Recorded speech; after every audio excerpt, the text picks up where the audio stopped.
Comrades, I am Admiral Andre, and welcome back to Kerbal Space Program.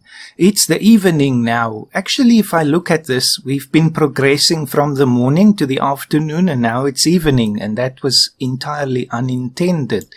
At any rate, it's the evening now, and it's time to begin building the solid fuel boosters in the secretive, shroud of the night, I suppose. At any rate, we begin again as we always do by just having a look at the reference images, and then I shall meet you as always in the spaceplane hangar, but keep this between us. We don't want the Reds to see what's happening here.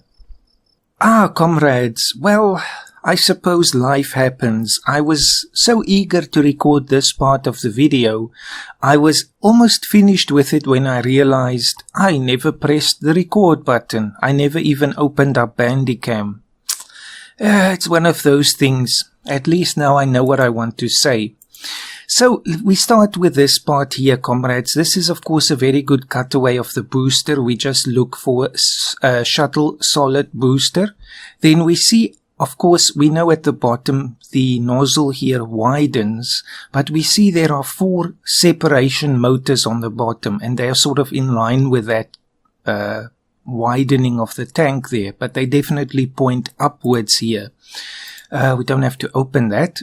Now at the top we see there are also 4 separation motors, and they are angled pretty much in line with the ones on the bottom. There's also a parachute right at the top with a nose fairing over it, but we will skip the nose fairing, I think. It's not necessary. It's just going to add more complexity because our parachutes anyway have sort of a nose cone on them. So the small parachute will do for that. Now I have to say, the adding of parachutes to this won't really help us in KSP because the parts will of course despawn before they actually land successfully. So unless you have a mod that allows for Kerbal recovery, you will of course not really see the benefit of doing that, but we're going to do it anyway. So then that's basically all that we want to see here. We see that the boosters are also attached right there on the bottom. So I wonder if this picture will show that. Of course, we will attach it on the top as well with a strut like we can see right there, and on the bottom in line with the tank right there before it begins its curvature towards the bottom. So right there is where we will attach it. That's of course also where the O-ring was that failed on the Challenger. Very unfortunate that. Anyway, let's have a look here. Now, what I want to see, of course, as usual, and this is an excellent image for that, is the scale. Now, here we clearly see the top 4 separation boosters. They are angled inwards, so I would guess around 45 degrees. But again, we don't have to be too precise. There we also see the top attachment points of the boosters.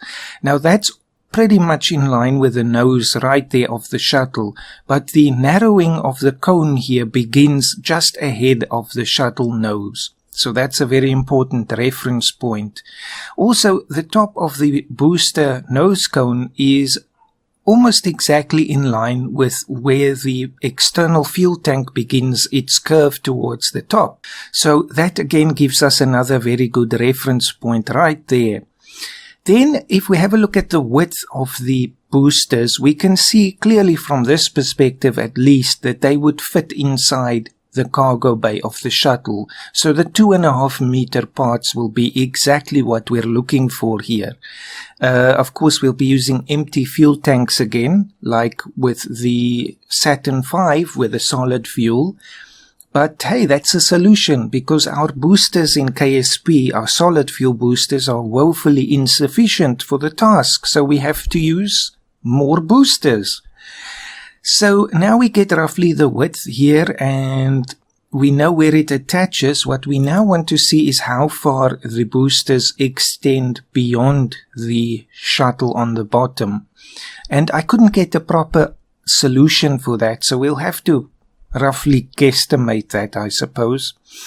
So we can see here very clearly again the widening of the booster on the bottom, and from this angle it's very unclear, but it definitely sits beneath the end of the tail there. So let's just have a look if we can see another perspective here. Very difficult, but here we can also see it. This is a very small picture, of course, but we can see right there the bottom is definitely beneath the tail. In fact, it begins its curvature right where I would say the end of the tail is. So we'll have to again just do a rough approximation. Now let's see if we look at this one. Again, very minor pictures here. What else could we use? This is of course a very good one, but it's again at an angle and from the bottom. But we can see again, if we look right at the bottom of the tail, I would say that's already where the curvature begins on the boosters. And then of course the nozzle extends beneath that. So we don't have to be too precise here, but that does give us some guidance. Also then finally we see that the boosters are mostly white, so we'll be using the white tanks for that. So that will give us again a rough approximation for the real thing. So comrades, I guess that's it really. There's nothing more to say about that. We've seen now most of what we need to see. I'm just thinking, can we ever see the separation motors on the bottom? We saw it in the diagram, but we know it's in line with the ones on the top. So at any rate, I think that will do. Let's get into it. Comrades, it would be fun to do a spy kind of mission one day. Maybe I'll think about that. At any rate, let us continue by loading up the Shuttle MHE. This is, of course, what we named the thing. So there it is. Now, someone has mentioned, actually several people have mentioned that I should upload my craft to Kerbal X. I'm considering it. I've never done that, so I'm not sure exactly how the whole process works. But once I'm finished with this, I will certainly have a look at it. Anyway, I'm thinking the first thing we have to do here is just get the scale right again. So now if we use the 2-meter parts, of course we will be using the 2-meter tank part. So I just want to have a look at it. These are the only ones that are only white. The rest of them are all striped, of course. So we will be using this, the Rockomax X232. Take all the fuel out and then let's just see, where do we begin? Doesn't matter now. I don't care about how it looks. I just want to get the scale right. What am I doing there? There we go. Difficult. I would say no more than that. We're already now at the tail. So the rest of the boosters, the angle of the nozzles will extend beyond that point. Roughly, again, comrades, right now we're just trying to get the design in place. So after that, we know that the nose cone begins beyond the point of the actual nose of the shuttle, so we still need something more here. We might have to use one of these. We can use that for the attachment point for the main tank and then begin after that, but even that's not enough. What if we... No, but then we'll need a bigger one, like that. Still, that could look interesting. It breaks up the monotony of only using white here. Something to consider. Right now I just want the rough outline again. So after that point we have to narrow. Now what do we use for that? I think probably it will have to be the Rockomax brand adapter. That is the most logical thing and it's the easiest thing to use as well. After that we can use the FLA10 and then perhaps put the parachute on, but the point is not pointy enough here. It has to reach to about that level. What we could do is use one of these then. Wait, did it snap properly? Yes. Well, that gets us closer. And then after that use this one. And then after that use the normal parachute. So let's have a look at that. Yes, the Mark 16. I'm not sure if this is enough for the booster? Probably not, but again, it really doesn't matter. We can, of course, just slap on some more radial parachutes if you really want to recover the thing, but we can do some experiments in that regard. For now, again, I think this will do. Let's just take all the liquid and liquid fuel and oxidizer out of everything. Now, I'm not too happy about this. I don't like this ring that breaks up the top here. So let's move that in if we can. It doesn't really make much of a difference because it still then breaks the line up there. I wonder, could we use a fairing there? I know I said I wasn't going to use one. Because the thing is with the fairing, it has now this thick grey area, but of course we can just move that into the tank there. So let's just see if I can pull it off there. Roughly again following the line of the rest of the thing. Okay, and just zoom in and let's see if I can move this.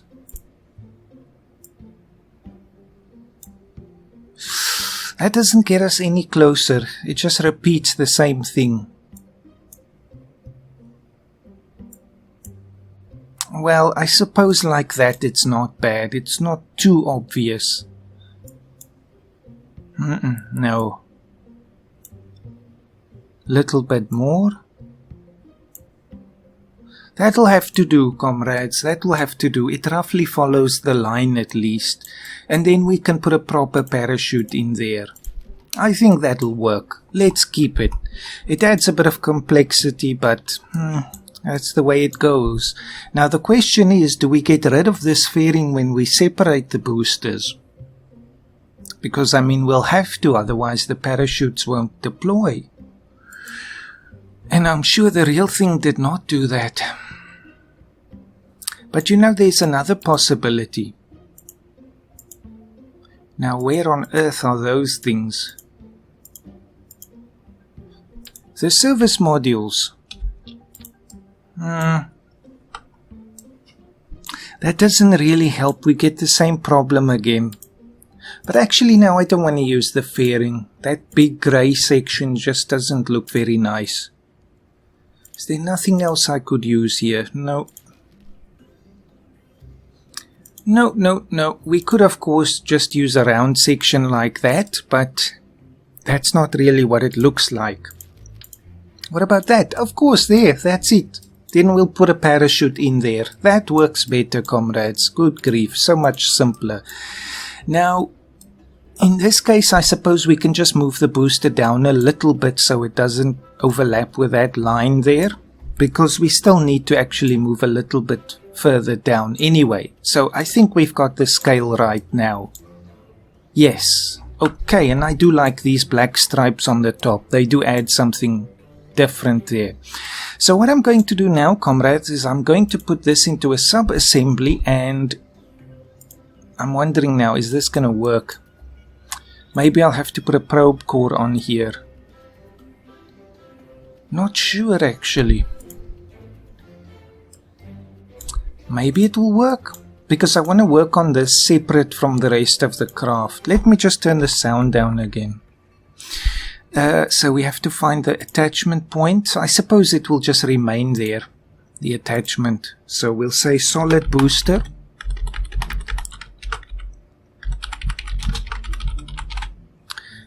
I've already got one there. That was from my test, of course.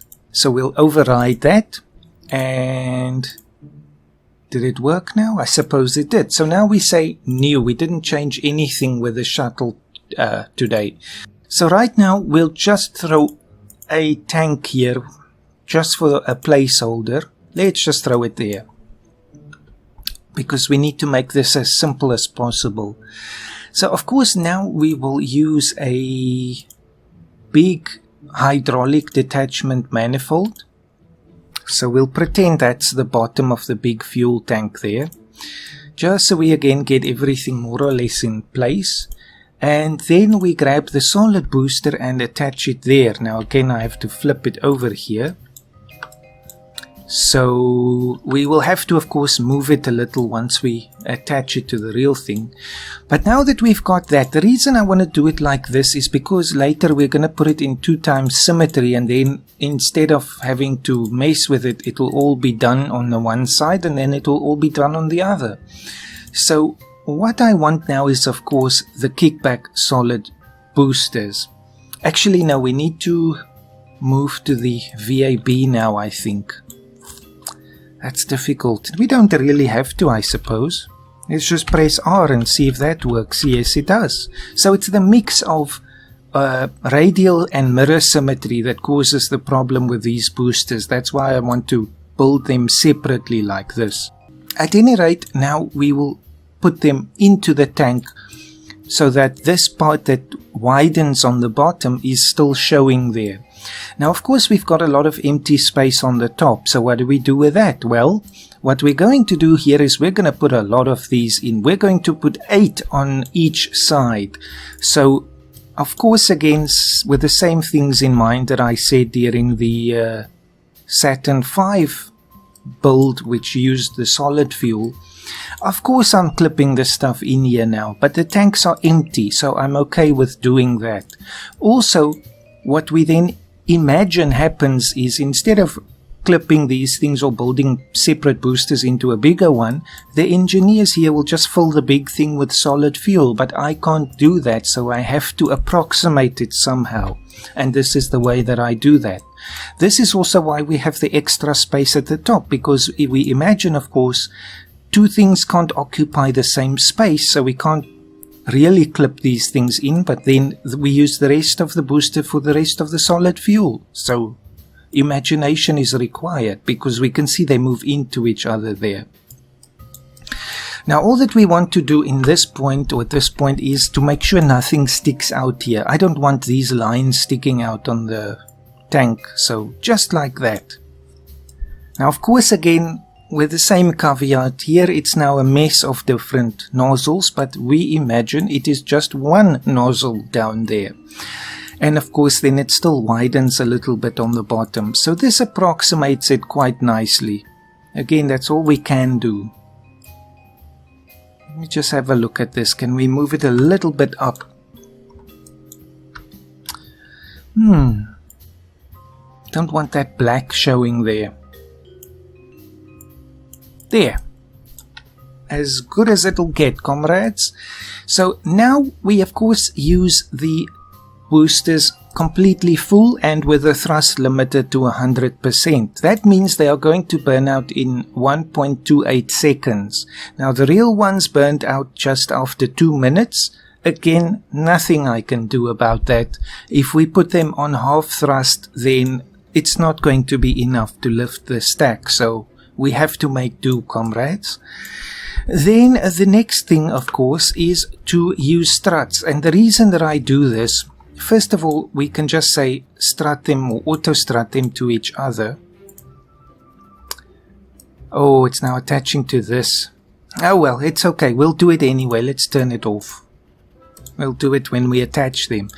But I found that even if we do that, it's the same as it was with the Saturn 1B. The thing keeps blowing up even with the auto struts, because there's just too much pressure and force happening here when it takes off. So it doesn't blow up on the launch pad, it blows up like a second later once we begin the launch. And the only remedy for that is our old friend the strut. So more boosters and more struts. That's the answer to all Kerbal problems, comrades, as you know. So that will hold them together and solve our problem.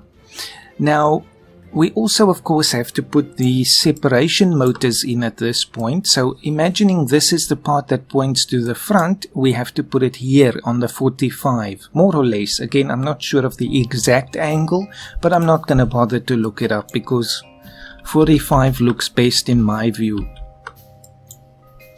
Now, what do we use to attach them? In the test I used one of these I-beams and then I put 3 on, but of course we want 4 of them. Now, because this is a curved surface, using a panel is not going to be a good idea. So what do we use to attach the 4 separatrons?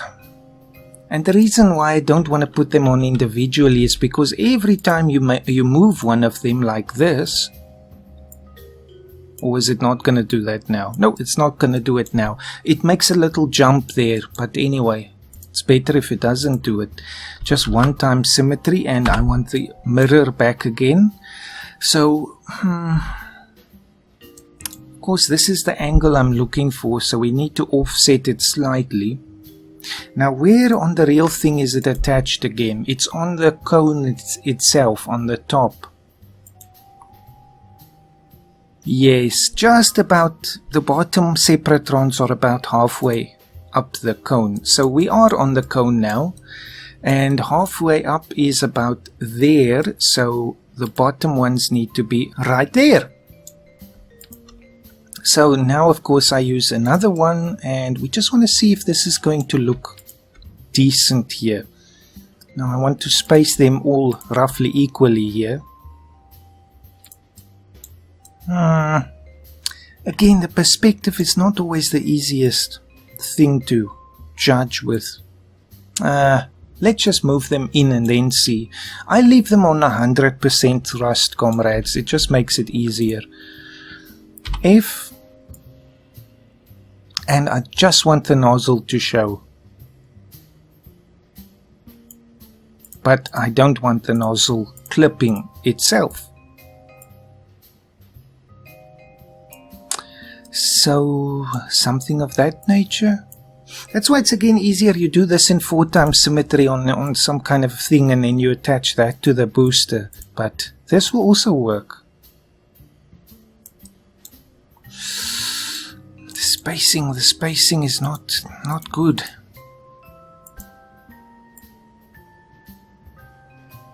Oh, it's so difficult to say.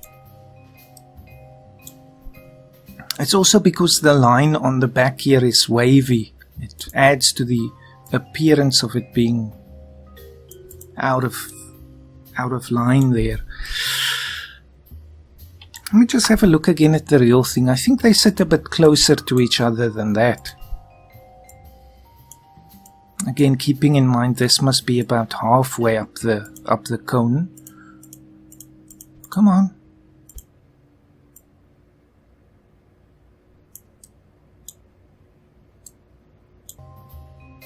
Of course, the cone also gets narrower to the top, so that's also why they look like they're not exactly lined up. Far away though, that doesn't look bad, so I think we can live with that, comrades. So that takes care of the top there.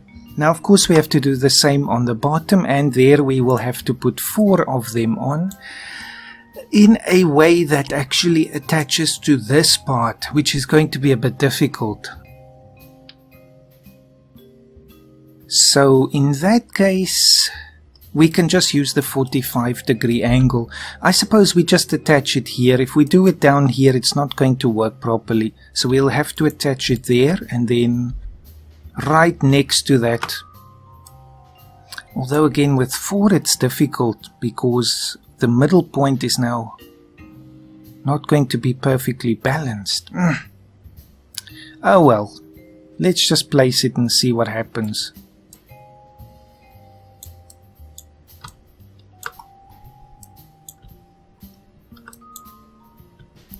Can't I get closer? So this will push the booster up and the others will push it away then from the shuttle itself. Now it's sort of flipping to the other side. Well, let's just move them down a little and curve them. Now again I have to change the whole camera here. This is the tough part. This is why it's better to do it the boosters one at a time and without the shuttle. Just makes it so much easier.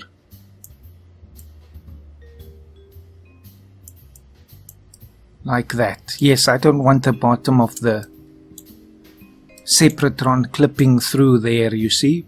Now, again, it's completely insignificant. Nobody cares. No one is even going to see that, but that's how I do it. So move it forward again. You see there it jumps a little now. Every time that we make a move, it's going to jump a little.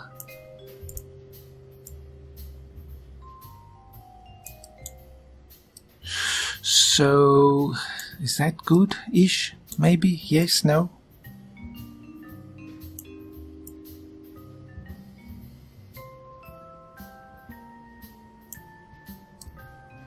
That'll work. Now let's do the same for the others. So yes, very much you have to have patience when you're doing this, comrades. Patience is absolutely your most... That and of course perseverance. Those are your most prized attributes when you're doing this kind of work in KSP. Now that one's not curved quite right.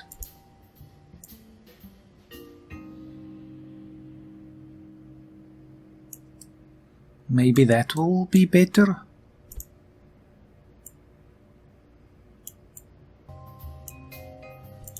That could work. I think those look nice. They follow the line of the nozzle there. Let's hope they don't blow up from heat. That's another thing I didn't think about right now.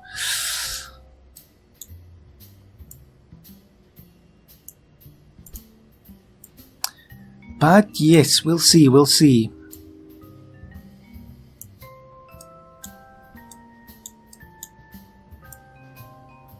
Difficult to speak when I'm holding my breath like this.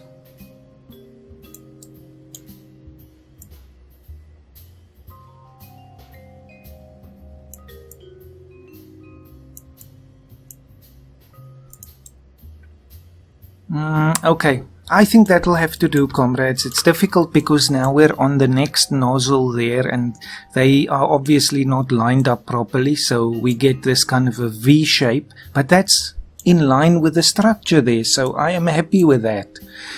Then of course what do we need to do next? The parachute. Now the real thing seemed to just have one parachute, so let's put just one on. We will use the Mark II radials. They're the biggest radial parachutes anyway. So do we put them on the inside or on the outside? Probably on the outside. Again, this is not really going to matter because this is now deviating again from the real thing, but in a way that I am okay with. This is a difficult thing here. It will have to be somewhere like that. Yes, you see it's still in line with it as much as possible, but it's not burying the thing into the structure there, in which case it's obviously not going to work if you want to use it for real.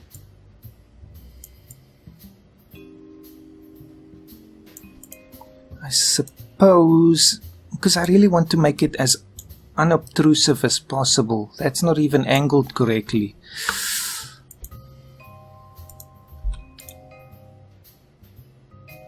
We could put it there, but that's a bit too low. Actually, we might need to turn it so that the shorter edge is on the top.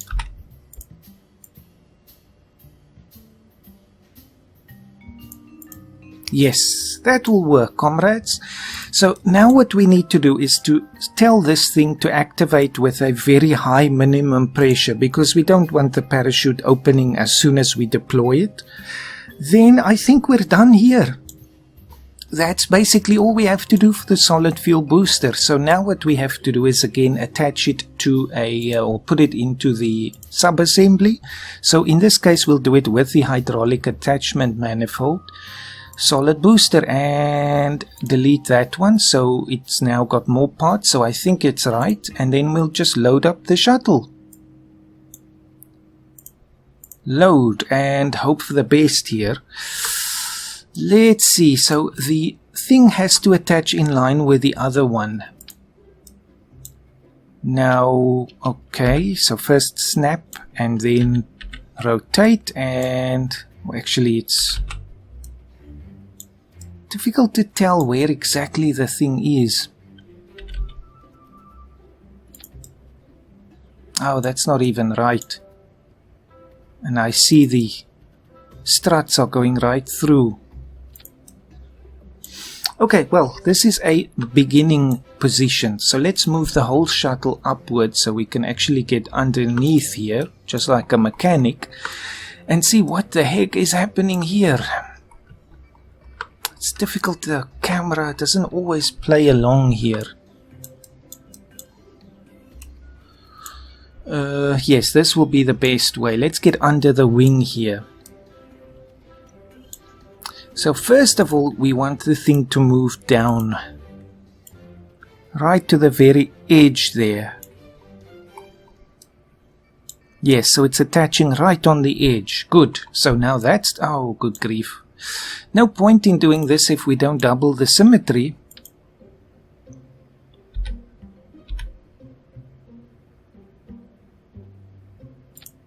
Now let's hope we put it on the right spot. It looks like it is. So after that, then we have to move the thing down a little because it's sticking out too far here. So off with the snapping and off with the heads, and then move the thing down. Now I'm still counting the grey part of the fairing there as part of the normal straight line of the tank, so we can put the nose right where the fairing curve or angle begins there, because I can't bury this into the tank. It's wider than the tank, as you can see. So what does that mean for us at the back? Let's have a look. Now obviously our angle here is shorter than in the real case, but does it look decent?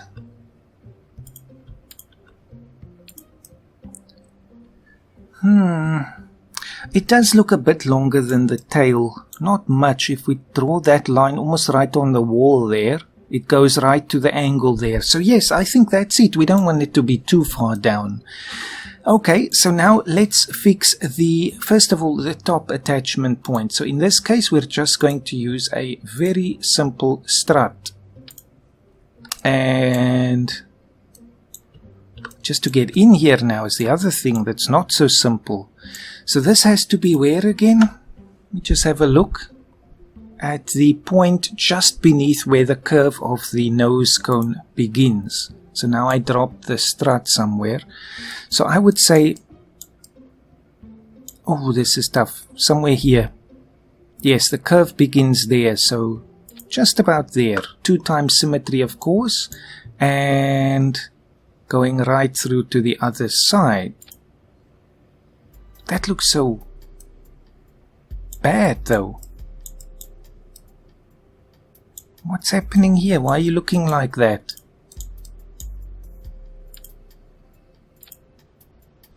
Okay, let's put it up here then. It still does that. There's nothing I can do about it. From far away, though, it does look a bit better there. We can clearly see there's an attachment point there. Then what's next? And that is in the right position. And the way that the nose is aligned here is actually quite good as well. So I think we're pretty much on the nose, as they say. It does begin a little ahead of the nose of the shuttle. Now, what's going on with this inside here? That's the real question. These things are all messed up again. They don't like all the symmetry changes, you see. That's the big problem. They're now on radial again, but very oddly, only 2 times. But they are everywhere now. Are they on this side? Yes, they are. Okay. Maybe that was easy to solve. Yes, it was. Okay, now I just want to have a look again at the bottom attachment then. There. We also still have to think about the fuel pipe there, but I don't think I'm going to use that, because that will mess up the fuel flow. So, we could put more struts on the bottom. Actually, it wouldn't be a bad idea, but those are already quite large, those manifolds. But we can put more struts here.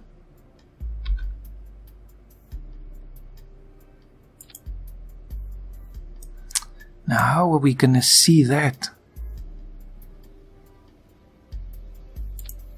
No, that's messed up.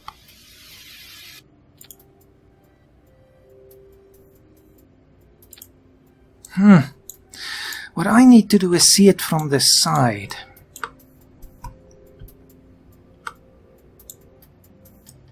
Like this.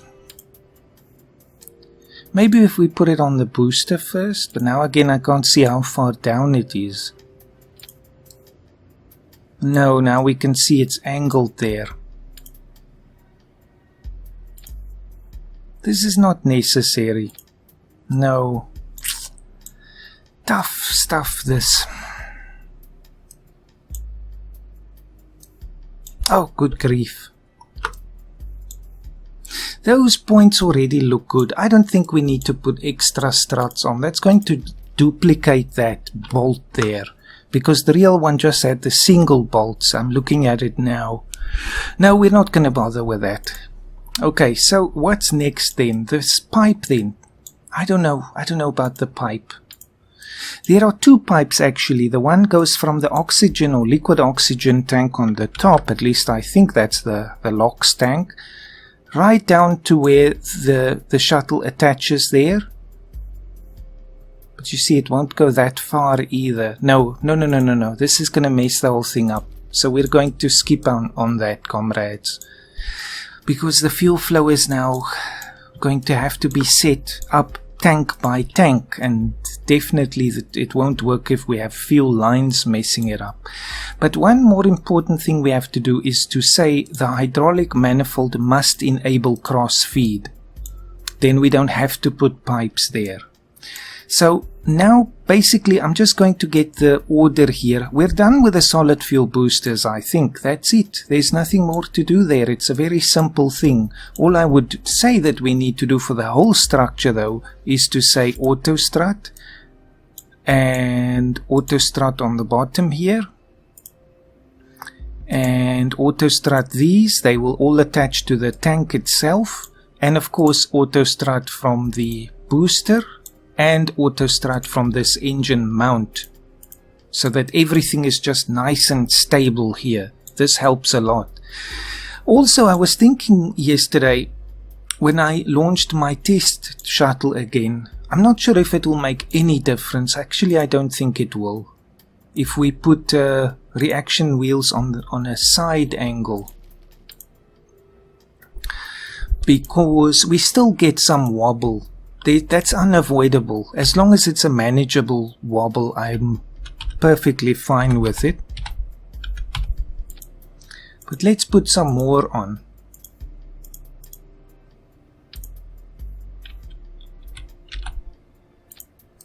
Like that. Just to give it some added stability, you know, we can never have enough stability. What's the last thing that I need to do now? Oh yes, the whole order of the engines and all of that. So thrust limiter must go back up again. We want everything working now. And we will say, of course, the main engines on the bottom. That one didn't move now. Then all of the 16 solid fuel boosters. And with the separation, we have the parachutes firing. Then all of the separatrons will fire, and as well the manifolds to detach them. We can leave the force of the thing, but I think actually it might be better to turn it down a bit, just so it doesn't kick the craft in the middle there, the tank. I'm not sure it would anyway, but just for added safety. Then of course we separate the shuttle once the burn is complete. Then we activate the orbital maneuvering system, and then finally the parachutes. And comrades, that will do for this episode. Let's not make this one a long one, I think. Just so we get the thing in place. And I'm going to save this again, so this save will also override the one in the Dropbox. But comrades, that will do. The next time is going to be a longer episode again, because we will have to start with the trials, you know, the testing phase. That's going to be a whole episode on its own. So thank you for watching, comrades, and for your continued support and your comments. And safe flight, I guess, in this case, because we hope the thing will have a safe flight. Anyway, have a fantastic day, comrades.